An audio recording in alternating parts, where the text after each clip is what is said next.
what's going on, everyone? Welcome back to Sense of South Jersey with me, Kellen, for another fragrance review. Today, we're going to be taking a look at a release from 2010 from the house of Christian Dior. It is the relaunch of Eau Sauvage Extrême. So as we do in all of my individual reviews, we'll break down the fragrance, first taking a look at its box and bottle presentation. I'll go over the fragrance's notes, then I'll talk about its performance based on my experience wearing the fragrance. I will give it my overall thoughts and then finally give it an overall rating. Before we jump into the review, if you guys have not subscribed yet, or if it's your first time here and you enjoy the type of content that I make, reviews based around classic men's fragrance styles from the 70s, 80s, 90s, and of course, some relaunches like this one. Make sure to subscribe. If you have an Instagram, check out the Sense of South Jersey Instagram page for news and updates on the channel, photos of fragrances from my collection, and then daily scent of the day posts, along with TikTok. If you guys have one of those, I have a page where it's more about champagne. It's not necessarily about fragrances, but check that out if you want. It's SABRO88. And then, as I have been mentioning recently, if you are interested in some rare, discontinued, or just fragrances that you see me review, I've been posting a lot on my Mercari page, just things that I'm no longer wearing that I would like to put up for sale for other people to enjoy, things I reviewed, and again, just things that I haven't reached for in a while. So, and again, I'll put the link for that in the description of this video. So let's not waste any more time. Let's get this review started for Eau Sauvage Extrême. All right, let's take a look at the presentation first. So, of course, we'll take a look at the box. So, it's very similar to the current Dior Eau Sauvage box that they have for the original. You can see it's got that silver stripe, except it is black here instead of the white on silver. Nothing really going on the top. It's kind of got this sort of textured pattern on the box that you can see. It says Dior here. Size and concentration, it's an eau de toilette. It is a spray bottle, 100 ml. The back is pretty much the same thing. On the bottom, you've got some brand information here, and I think there is a batch code stamped in right there too. This one looks like it is 2J01. Opens up, does have a nice French wrapper. Box is pretty simple, very, very classic Dior. Taking a look at the bottle, it's black now too. Black and silver is the color scheme, so pretty sleek. Wants to stand out from the original one, which is obviously a clear, transparent glass. And you can see there, what does it say in the back here? This is, Parfums Christian Dior, eau de toilette, size and concentration. It's kind of hard to read. It's got that nice wraparound. Really, these are high quality bottles. And you can see on the bottom there is really nothing going on. Maybe the batch code imprinted in there, etched in the glass. The caps are magnetic. You can pick it up by the cap, but it goes right on. And this is just a nice bottle. The black, you can't really see how much juice you have left even if you hold it to the light, but it is something, obviously, now that it's the Extreme version, they wanted to make it stand out. Again, the distribution on this is pretty good, that you can never complain about the Dior presentations. So that is the box and the bottle for Eau Sauvage Extrême. Okay, so taking a look at the notes for Dior's Eau Sauvage Extrême. Again, this is the 2010 relaunch. In the top, you have bergamot, Sicilian lemon, and grapefruit. And then in the middle, heart of the fragrance, there is elemi, lavender, basil, mint, and jasmine. And then in the base of the fragrance, once it's dried down completely and you're towards the end, you have Virginia cedar, oak moss, patchouli, and vetiver. So the notes that I can pick up on, there's definitely a little bit of citrus in the opening, but it does have this minty lavender and basil. There's a greenness to it. It's very herbaceous. Those are the kind of things I pick up on.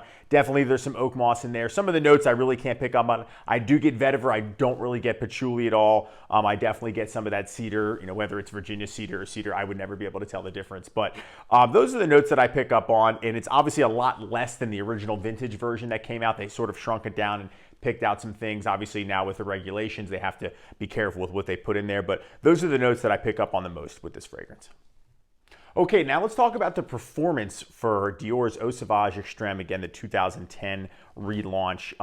It's okay. Honestly, guys, I thought it would be better, especially with the name Extreme or Extreme, whatever. It lasts longer on clothing, obviously, as many fragrances do, but I'm really getting a longevity in my wears, and I've been wearing it a lot recently, especially if you've seen the post on the Instagram page. A couple of you have reached out and say, hey, is this the next review? You've been wearing it a lot, and it is, obviously. And I'm getting about 4 to 5 hours. Maybe it'll last longer on clothes. I'll smell it on clothes the next day, but it's not a huge scent cloud. It's a very subdued fragrance, surprisingly. I almost think that I smell the original more when I wear that, because I do put a lot of that on, because that one's not the strongest performer either. But on my skin, that one seems to last longer, where this one I'm having to kind of dig my nose into my clothes. It does last on clothes, especially t-shirts. I notice it. Some of my button downs for work, the fabric, it doesn't stick as much as it would, say, like just the plain white tee. But I'm a little disappointed in the performance. 4 to 5 hours, especially given the cost for this fragrance. And I'll get a little bit more into detail about that in a moment. But yeah, I'm getting 4 to 5 hours, and it's kind of like a really subdued, minimal scent cloud, and it sits closer to the skin. But yeah, I'm not getting it lasting any longer than that. Okay, guys, it's time for my overall thoughts on Dior's Eau Sauvage, the 2010 relaunch too. So let's get a little bit more of this on, just to get in the air. This is an interesting scent, right? I felt like I was a little misled. I was actually surprised that it wasn't just a pumped up version of the original. That's kind of what I was expecting, but it really takes a unique turn. And that's not necessarily a bad thing. It's got a little bit of the original Eau Sauvage DNA in there with the citruses, but what it does is I think it samples from other classic styles. I get hints of, say, Dracar Noir in here. I get hints of Azara Pour Homme minus the anise. I don't get the anise. I don't get that at all. That's a very distinct note. But I think it takes some fougères, and it takes some of the citrus aromatics of yesteryear and kind of puts it together and then obviously redoes it into this more of a modern style scent for that era. So there's backdrops of those classics, but it is a little bit more of a modern style scent. It's an herbaceous, there's greenness in there, but it doesn't have that super old school feel, and maybe the original one does. Again, this is not the vintage version. I don't think I'd go ahead and track that one down. I don't love this scent enough to do that, to go spend the money on that, because this alone is anywhere from $110 to $150. I've seen it, and I think that's a lot for something that I think is a good scent, right? I like it. It's different. I'm going to use this bottle. I've been wearing it. I've been enjoying it. My girlfriend actually loves this stuff and has made multiple compliments to me on it. Comments, hey, what is that? Is that one again? I really like that one. And of course that would happen because she loves it, and I'm thinking, it's okay. There are more scents out there in my collection that I think are just going to be light years ahead of this one. But again, it's a cool scent. It is definitely one that if you're, say, like a younger guy and you wanted something different, but you don't like some of the really harsh or strong or super powerful, pungent classics like that I love or that you see on my channel, but some of the things that I've reviewed that you enjoy, some of them are just not for you. This one might be a good choice, and it's one that you can get and maybe use on special occasions because it's a little bit on the higher end side when it comes to the pricing, especially for designer scents. So it's one you could definitely wear to the office. It'll help you stand out. It's different. It's not a blue scent by any means, and that's what I like about it. It is kind of like a modern take again on a classic style. Again, I've never smelled the vintage. Maybe you guys can let me know how that is in comparison, which one is better. But I like it. I don't love the fragrance though.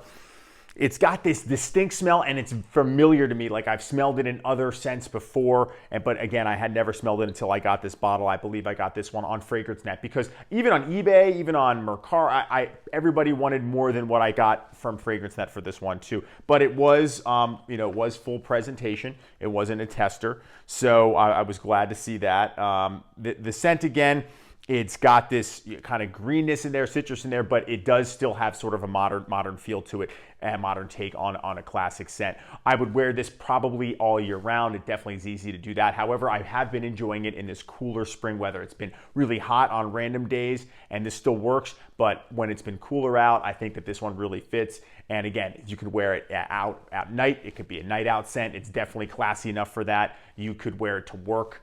Because of the subdued performance, it's not going to be overwhelming, even though you might think it's going to be a stronger scent. But like I said, I was surprised that it's actually not. So it is versatile in that regard. It is a classy type of scent, just a little bit different than the things that I normally enjoy and like. But that's okay. It was nice to switch it up. So I would say it's a good, not a great. I don't know if I'd go out and immediately rebuy this. Maybe I would. I like it, but I'm in no rush. One thing I didn't like is they only have this size. And with the original Eau Sauvage, I actually killed a 100 ml bottle in 2022 and also just finished off a 6.7 ounce bottle, one of the 200 mLs, and I just rebought that. I like buying the big bottles of things now, of things that I love, as I've been thinning my collection down, and this one I think is only available in this size, or maybe even a 50 ml. So again, and that comes where the price has a lot to do with it too. So anyway, long story short, this is a good fragrance, not a great fragrance in my opinion. All right, so it's time for my overall ratings for Dior's Eau Sauvage Extrême, the 2010 relaunch. Going back to the presentation, that's what I always rate first. I like the box and I like the bottle. It's nice. However, I do think the transparent bottles are a little bit classier. They just look better. You know how much juice you have left. You don't have to just spray till the end until it's empty, obviously. It's still nice. It stands out, but I think the older classic style bottle is nicer. Even with the Parfum or Eau de Parfum versions, they still allowed it see-through. They just changed the logo up here. So I think that's what they should have done, different color. So I'm going to give it a 6.5 out of 10 for the presentation. As far as the performance goes, like I said, guys, it's about 4 to 5 hours, so I'll round up, give it the benefit of the doubt at a 5-hour mark, so that's a 5 out of 10 for the performance. As far as the scent goes, again, I like it. It's a good scent. It's unique. It's not spectacular. I was not blown away. 7 out of 10 for the scent, which is going to bring the overall rating for Dior's Eau Sauvage Extrême, the 2010 relaunch, from me to a 6 out of 10. All right, everyone, that's going to wrap it up for me. That is my review of Dior's Eau Sauvage Extrême, the 2010 relaunch. Please let me know in the comment section, what do you guys think about this fragrance? Do you like it like me? Do you think it's much better? Do you think I scored it too low? Do you prefer the vintage version? Is that even worth getting? So far, my thoughts on that are not really. If I don't love this one, I don't know if I'd go ahead and get the vintage. And I didn't have a great experience with Eau Sauvage Vintage, the original. I thought that the current one was perfectly fine, and that actually, I love that one. So anyway, let me know in the comment section. You guys know I always appreciate all the interaction with you in the comments. Again, it's awesome. Make sure to subscribe if you haven't done so already. Check out the Instagram page, check out the TikTok, and check out the Mercari page if you're looking to pick up some rare discontinued fragrances, or just fragrances for my collection that you know I'm no longer wearing too. So I wanted to thank you all so much for watching and hanging out with me, and I will see you all in the next one. Take care.